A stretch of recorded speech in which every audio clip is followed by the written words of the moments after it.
जय हिंद दोस्तों, मैं श्लेष कुमार। आज क्लास 10 की फिजिक्स की स्टार्ट करेंगे, जिसमें लेसन 1 में पढ़ना प्रकाश की परावर्तन है, रिफ्लेक्शन ऑफ लाइट। ध्यान देंगे प्यारे दोस्तों, बने रहेंगे आप लोग वीडियो पर। पढ़ना प्रकाश की परावर्तन, प्रकाश का परावर्तन। ध्यान देंगे, रिफ्लेक्शन ऑफ लाइट। ध्यान देंगे बच्चे, सबसे पहले जानेंगे हम लोग प्रकाश क्या है, इसके बाद पढ़ेंगे परावर्तन के बारे में। सबसे पहले पढ़ेंगे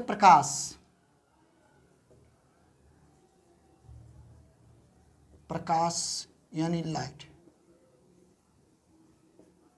ध्यान देंगे, प्रकाश यानी लाइट है।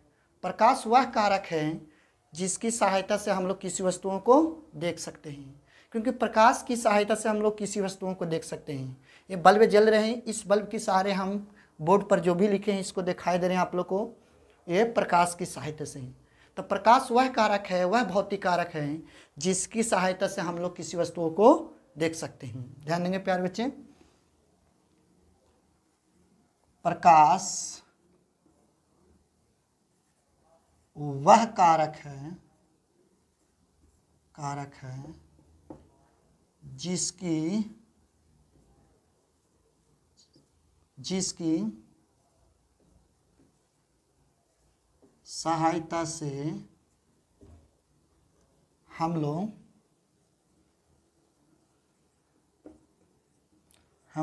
हम लोग किसी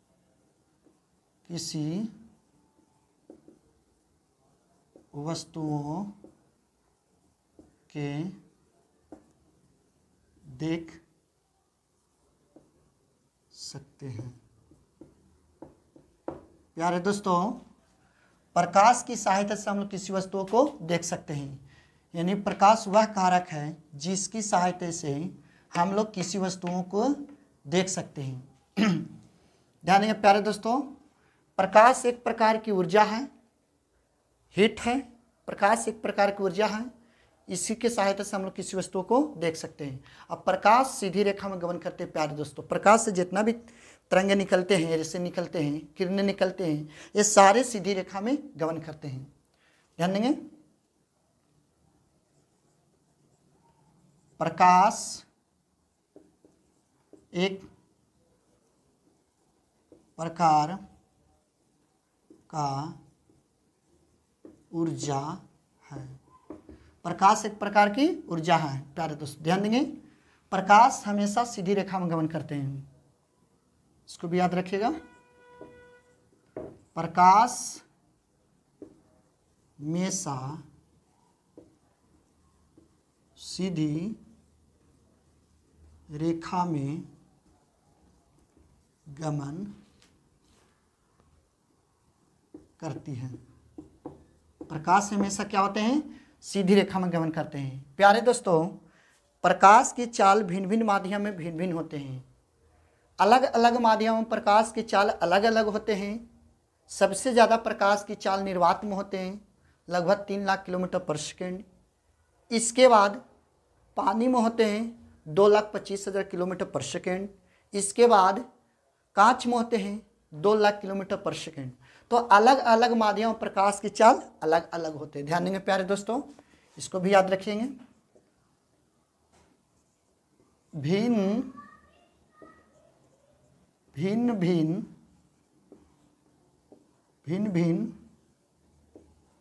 माध्यम का अर्थ होता है प्यारे दोस्तों रास्ता। भिन्न भिन्न माध्यम में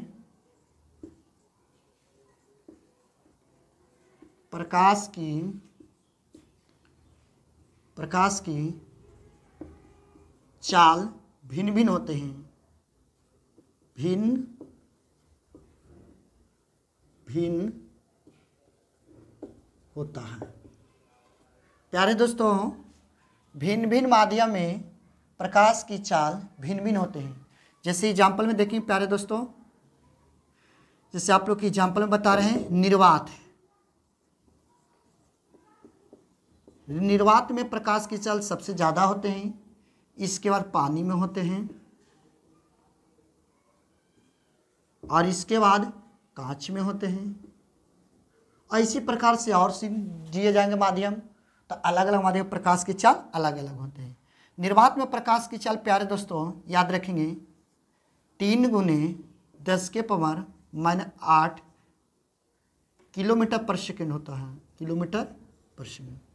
तो प्यारे दोस्तों निर्वात में प्रकाश की चाल लगभग 3 लाख किलोमीटर पर सेकेंड होते हैं, जबकि पानी में 2,25,000 किलोमीटर पर सेकेंड होते हैं, जबकि कांच में प्यारे दोस्तों 2 लाख किलोमीटर पर सेकेंड होते हैं। ध्यान देंगे, इसको साइड करते हैं।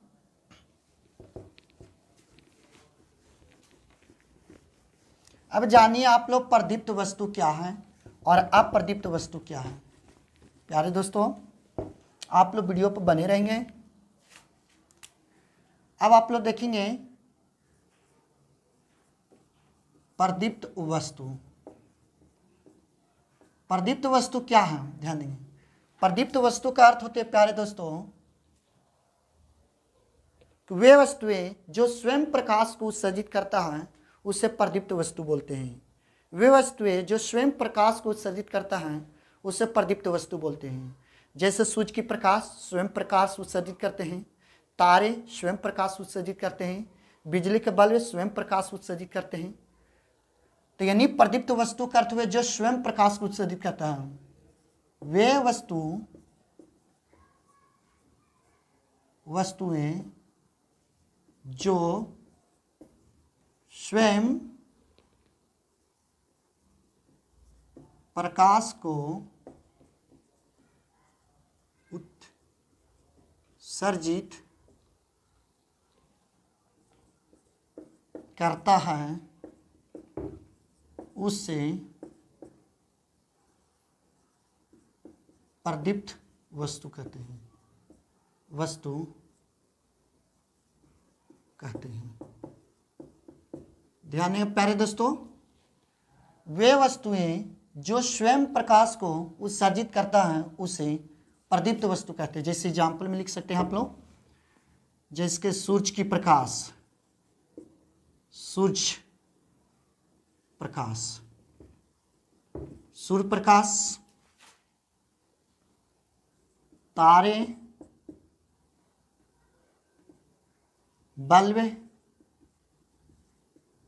बल्ब हो जाएंगे, लालटेन हो जाएंगे, मोमबत्ती जो जलेंगे। लेकिन चंद्रमा का स्वयं प्रकाश नहीं होता प्यारे दोस्तों, इसलिए चंद्रमा प्रदीप्त वस्तु नहीं होते, क्योंकि चंद्रमा सूर्य की प्रकाश की सहायता से चलते हैं, चमकते हैं, वो आप प्रदीप्त वस्तुएं के अंतर्गत आते हैं। ध्यान देंगे।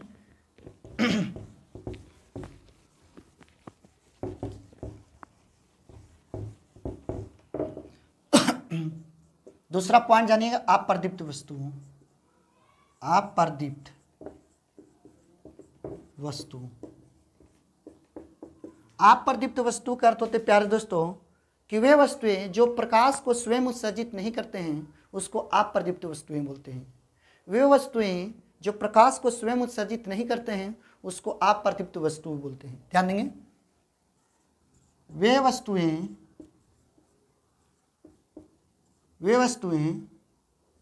जो प्रकाश को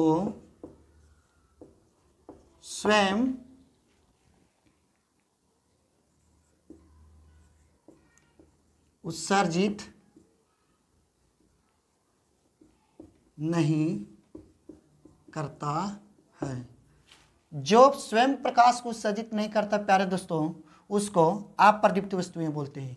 वे वस्तुएं जो प्रकाश को स्वयं उत्सर्जित नहीं करता है उसको अप्रदीप्त वस्तुएं बोलते हैं। जैसे एग्जाम्पल में देख लीजिए, ब्लैक बोर्ड हो गए, किताब, कॉपी, कलम, दीवार, चंद्रमा, याद रखिएगा, चंद्रमा, दीवार, बोर्ड,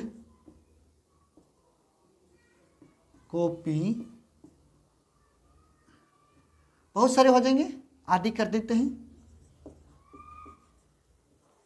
अब ध्यान देंगे प्यारे दोस्तों, बेड वगैरह जितना भी आप लोग कलम किताब कॉपी वगैरह जितना भी दिखाई दे रहे हैं, ये सारे अप्रदीप्त वस्तु हैं, क्योंकि ये सारे से प्रकाश स्वयं उत्सर्जित नहीं होते हैं, इन्हें स्वयं प्रकाश को उत्सर्जित नहीं करते हैं। याद रखेंगे प्यारे दोस्तों, सबसे पहले पूछता कि चंद्रमा कौन सी वस्तुएं हैं, तो चंद्रमा एक अप्रदीप्त वस्तुएं हैं, क्योंकि चंद्रमा का अपना प्रकाश नहीं होते हैं। ध्यान देंगे।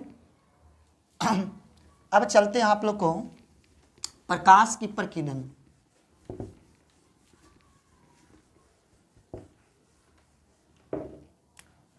आगे पढ़ना प्रकाश की प्रकीर्णन।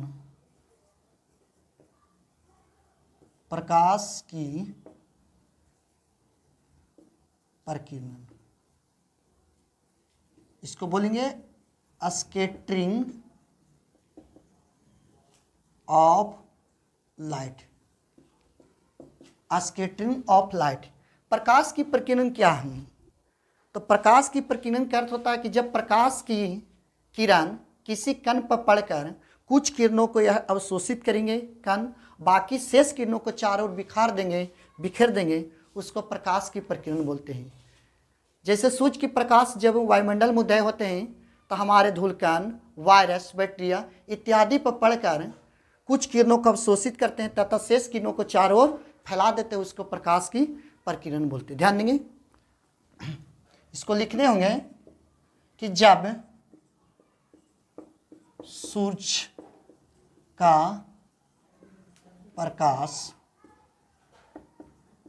वायुमंडल में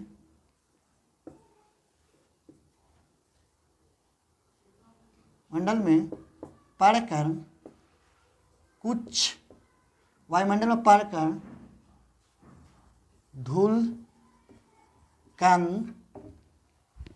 धूलकण, इसको साफ कर देते हैं, धूलकण, वायरस, बैक्टीरिया इत्यादि पर पड़कर कुछ किरणों का अवशोषित करते हैं। धूलकण, सूक्ष्मकण, वायरस आदि पर पड़कर कुछ किरणों का अवशोषित करते हैं, शोषित करते हैं तथा शेष किरणों का चारों ओर फैला देते हैं,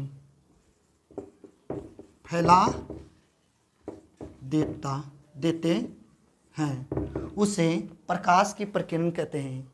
यानी जब सूर्य की प्रकाश किसी कण, धूलकण, वायरस, सूक्ष्मकण इत्यादि पर पड़कर कुछ किरणों को अवशोषित करते हैं तथा शेष किरणों को चारों फैला देते हैं, तो इस प्रकार की फैलाने की क्रिया को प्रकाश की प्रकीर्णन कहते हैं। इस प्रकार फैलाने की क्रिया को प्रकाश की प्रकीर्णन कहते हैं। प्यारे दोस्तों ध्यान देंगे। अब चलेंगे किरण पुंज।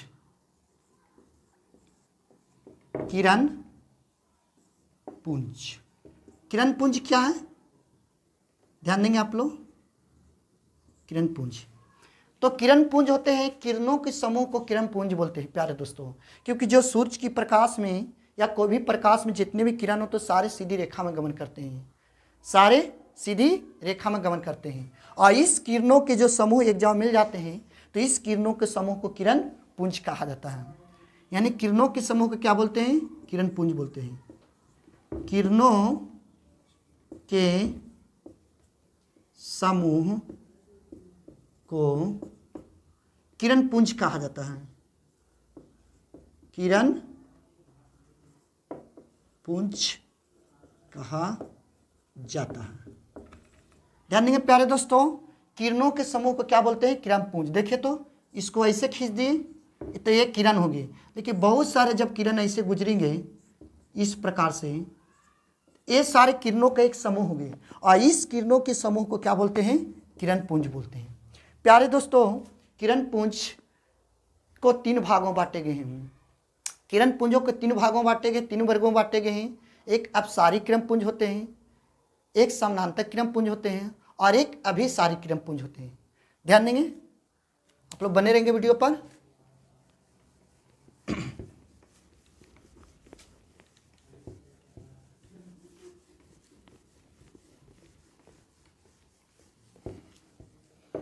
किरण पुंज को 3 वर्गों में बांटे गए हैं। ध्यान देंगे, किरण पुंज को 3 भागों में बांटा गया है। ध्यान देंगे प्यारे दोस्तों, किरण पुंज को 3 भागों में बांटे गए हैं। क्या क्या, ध्यान देंगे, आप लोग वीडियो पर बने रहेंगे। देखिए, पहला होते हैं अपसारी किरण पुंज,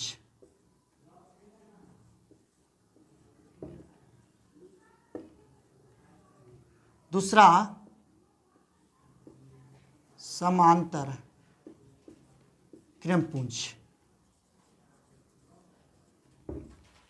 किरण पुंज, और तीसरा होते हैं अभिसारी किरण पुंज, किरण पुंज। देखेंगे आप लोग, एक अभिसारी किरण, अपसारी किरण पुंज, समानांतर किरण पुंज और अभिसारी किरण पुंज। प्यारे दोस्तों ध्यान देंगे सभी स्टूडेंट, किरण पुंज को 3 वर्गों में बांटे गए हैं, अपसारी किरण पुंज, समानांतर किरण पुंज और अभिसारी किरण पुंज। अपसारी किरण पुंज का अर्थ होता है प्यारे दोस्तों कि एक बिंदु से निकलकर चारों फैल जाती है, तो उस प्रकार की फैलने की क्रिया को अपसारी किरण पुंज बोलते हैं। ध्यान देंगे आप लोग, वे किरण समूह, वे किरणों के समूह जो एक बिंदु से निकलकर चारों ओर फैल जाती हैं, उसको अपसारी किरण पुंज बोलते हैं। जैसे यहाँ एक टॉर्च की लाइट जला दी, एक टॉर्च है, टॉर्च की लाइट है, यहाँ से बहुत सारी किरणें एक बिंदु से निकलकर चारों ओर इस प्रकार से फैल जाती हैं, तो इस प्रकार की फैलने की क्रिया को अपसारी किरण पुंज बोलते हैं। ध्यान देंगे, एक बिंदु से निकलकर चारों ओर फैल जाती है किरण, तो इस प्रकार की फैलने की क्रिया को अपसारी किरण पुंज बोलते हैं। समानांतर किरण पुंज का अर्थ होता है कि वे किरण समूह जो एक दूसरे को समानांतर हो, वे किरण समूह जो एक दूसरे को समानांतर हो, उसको समानांतर किरण पुंज बोलते हैं। देखिए तो यह एक दूसरे के क्या ही समानांतर है। वे किरण पुंज जो एक दूसरे के समानांतर हो, उसको समानांतर किरण पुंज बोलते हैं। और अभिसारी किरण पुंज का अर्थ होता है प्यारे दोस्तों कि वे किरणों का समूह जो चारों ओर से आकर एक बिंदु पर मिलते हैं, उसको अभिसारी किरण पुंज बोलते हैं। देखिए तो चारों से आकर एक बिंदु पर मिल रहे हैं, इस प्रकार से इन्हें मोह को चिन्ह दे देंगे, क्योंकि यह चारों ओर से आकर एक बिंदु पर मिल रहे हैं।